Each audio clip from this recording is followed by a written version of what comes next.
तर वळूया आता पुढच्या महत्त्वाच्या बातमीकडे। अहिल्यानगरमधनं एक मोठी बातमी समोर येते। आमदार सुरेश धस यांच्या मुलाच्या गाडीच्या धडकेमध्ये एका दुचाकीस्वाराचा मृत्यू झालाय। मृत्यू झालेल्या दुचाकीस्वाराचं नाव नितीन शेळके असं असून सोमवारी रात्री 10:30 ते 11च्या सुमारास ही दुर्घटना घडली आहे। जातेगाव फाट्याकडनं येत असताना सागर धस यांच्या गाडीनं दुचाकीला मागून जोरदार धडक दिली। ही इतकी जबर धडक होती की यात दुचाकीस्वाराचा जागीच मृत्यू झालाय। या प्रकरणी सुपा पोलीस स्टेशनमध्ये अपघाताचा गुन्हा दाखल करण्यात आलाय।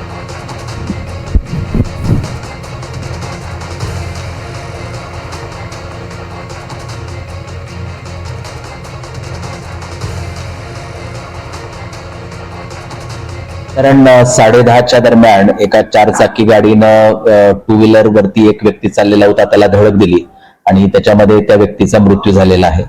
या संबंधी त्या 4 व्हीलरचे जे चालक आहेत सागर धस यांच्या विरोधामध्ये सुपा पोलीस ठाण्यामध्ये गुन्हा नोंद करण्यात आलेला आहे आणि पुढची कारवाई पोलीस ठाण्यामध्ये करण्यात येत आहे। त्याबाबत आपण वैद्यकीय तपासणी केलेली आहे आणि त्यांचे ब्लड सॅम्पल पण घेतलेलं आहे।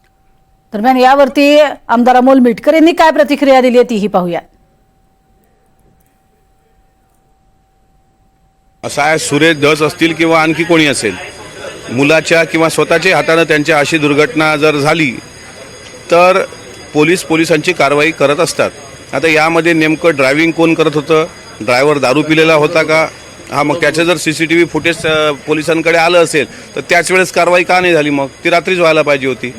जर ते हिट अँड रनचा प्रकार आहे आणि तो रात्रीच्या वेळेस घडला तर मग दुसऱ्या दिवशी दुपारी FIR झाली माझ्या माहितीप्रमाणे। मुळामध्ये जर त्यांचा मुलगा दोषी असेल तर निश्चितच कारवाई होईल, पण जर दोषी नसेल तर कारवाई करण्याचा प्रश्नच येत नाही। या संपूर्ण प्रकरणामध्ये अर्थातच राजकारण टापणार आहे, कारण धस यांच्या मुलाच्या गाडीची इतकी जोरदार धडक होती की यात एका तरुणाला आपला जीव गमवावा लागलेला आहे आणि या संपूर्ण प्रकरणावरती आता मनुष्यवधाचा गुन्हा दाखल झालेला आहे की नाही यावरती सुद्धा प्रश्नचिन्ह उपस्थित होत आहे। तर एकीकडे सुरेश धस हे बीडमधल्या मसाजोगमधील सरपंच संतोष देशमुख यांच्या हत्या प्रकरणामध्ये अतिशय जोरकसपणे पुढे येताना आपण पाहिलेले होते। जोरदार स्वरूपात ते टीका करत होते आणि आता त्यांच्याच मुलाकडनं घडलेल्या या कृत्यामुळे एका तरुणाचा जीव गेलेला आहे आणि त्यामुळे त्यांच्यावरही आता टीकेची झोड उठली आहे। रात्री 10:30-11च्या सुमारास ही दुर्घटना घडलेली आहे आणि एवढी मोठी दुर्घटना घडूनही केवळ गुन्हा दाखल झालेला नसल्यामुळे मात्र रोष व्यक्त होतोय।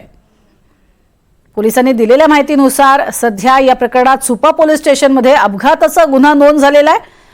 यात एका व्यक्तीचा मृत्यू झालेला आहे आणि त्यामुळेच सदोष मनुष्यवधाचा गुन्हा दाखल होण्यासंदर्भात वारंवार अनेक प्रश्न उपस्थित केले जात आहेत।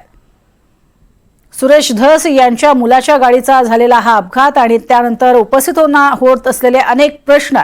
धस हे अनेकदा न्यायासाठी लढतात आणि मुलांनी केलेल्या या कृत्यानंतर हा अन्याय नाही का असा सवाल विचारला जातोय।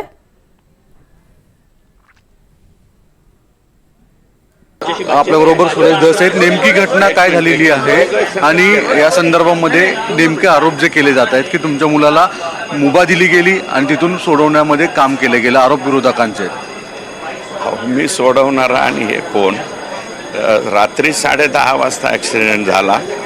माझ्या मुलानेच त्या मुलाला, जो दुर्दैवानं त्या ठिकाणी राहिला नाही, त्या मुलाला दवाखान्यात नेण्याचा प्रयत्नसुद्धा त्या ठिकाणी केला। माझ्या मुलानेच पोलिसला जे आहे, आमचे तिथले पवार म्हणून नातेवाईक आहेत, त्यांना ॲक्सिडेंट झाल्याबरोबर फोन केला। त्यांनी तिथल्या API PI जे आहेत त्यांना फोन केला आणि तिथे आणलं, परंतु ते हॉस्पिटलपर्यंतसुद्धा दुर्दैवानं तो मुलगा जाऊ शकला नाही।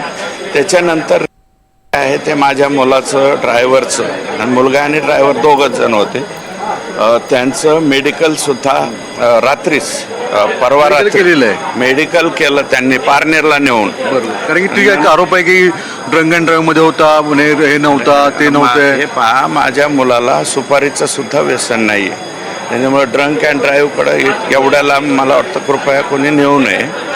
आणि त्याचं रीतसर जे आहे पोलिसने मेडिकल चेकअप केलं, त्याचं ब्लडचे सॅम्पल घेतले आणि त्यांची रीतसर कारवाई म्हणजे गुन्हा दाखल होण्याची झालेली आहे। आणि माझ्या मुलाला अटकेची सुद्धा कारवाई काल झालेली. नाही, पण म्हणून तोच प्रश्न विरोधकांचा उपस्थित केला जातोय की अटक केली आणि तात्काळ 2-2.5-3 तासामध्ये सोडण्यात आलं, मग स्वतः एक व्यक्ती मृत होतो तरी सुद्धा इतकं तात्काळ का सोडलं गेलं? हे पहा, इतक्या तात्काळ वगैरे झालेलं नाही. ॲक्सिडेंट 10:30ला घडला. त्याच्यानंतर प्रयत्न त्या मुलाला वाचवण्याचा झाला. त्या मुलाचा नितीन म्हणून शेळके मुलगा आहे, त्या मुलाचे चुलत भाऊ आणि माझा मुलगा ॲट ए टाईमच त्यांना घेऊन दवाखान्यामध्ये गेले होते. नंतर ज्यावेळेस तो त्या ठिकाणी मुलगा राहिला नाही, पोलिसांनी माझा मुलगा ड्रायव्हर दोघांना घेऊन जाऊन पारनेर, मला वाटतं पारनेरला नेलं. तिथं त्यांचे ब्लड सॅम्पल वगैरे रीतसर घेतले आणि तुम्ही आता गुन्हा आता कोणाच्याही घरचं लेकरू गेल्याच्या नंतर लगेचच्या लगे ऑफेन्स दाखायला कोणी येत नाही. त्यांचे कुटुंबीय नंतर आले. काल 3 वाजता दुपारी गुन्हा दाखल झालेला आहे आणि 5:30च्या नंतर माझ्या मुलाला रीतसर अटकेची कारवाई करून सोडून दिलेलं आहे. घटना परवा घडली, काल सोडलेलं आहे. नाही, मग याच्यामधून असं होतं की स्वतः मुलगा ड्रायव्हिंग करत होता, मग अशा परिस्थितीमध्ये जर एका व्यक्तीचा मृत्यू होतो तरी सुद्धा कुठेतरी तुम्ही तुमच्या अतिरिक्त क्षमतेचा वापर केला गेला आणि ह्या सगळ्या गोष्टी केल्या गेल्या असं तुमच्यावर आलं. तर वाटतं माझे सगळे फोन रेकॉर्ड कॉल सगळे चेक करावेत. मी कोणालाही त्या ठिकाणी फोन केलेला नाही आणि दुर्दैव आहे, ॲक्सिडेंट कोणाच्याही गाडीसमोर होणं हे दुर्दैव आहे. दुर्दैवानं माझ्या मुलाच्या गाडीच्या समोर स्पीडमध्ये होती नाही, 70च्या स्पीडनी गाडी होती. लकीली माझ्या मुलाच्या गाडीला ते GPS पण आहे आणि त्याच्यावरती पण रेकॉर्ड त्या ठिकाणी. गाडी त्यावेळेस मुलगा एकटाच होता साहेब? मुलगा आणि ड्रायव्हर. हो.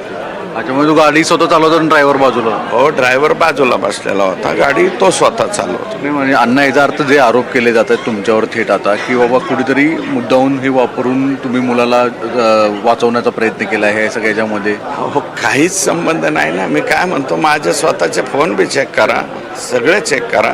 माझ्या मुलानेच ॲक्सिडेंट झाल्याच्या नंतर पोलिसला सुद्धा इन्फॉर्म केलेलं आहे आणि 5 मिनिटाच्या आतमध्ये पोलीस पण तिथं आलेले आणि सगळं काय जे नियमाप्रमाणे आता पुढील तपास जे आहे ते सुपा पोलीस करतायत. कोणतेही चुकीचं काम केलं गेलं नाही असा दावा करण्यात आलेला आहे आणि महत्त्वाची गोष्ट म्हणजे आपण कोणताही दबाव कुणावर वाढवला नाही. रीतसर सगळे कायदेशीर बाबी करूनच माझा मुलगा सुटल्याचा दावा सुरेश दसांचा आहे. व्हिडिओ जर्नलिस्ट अरुण पेडणेकरसह सागर कुलकर्णी, NDTV मराठी, मुंबई.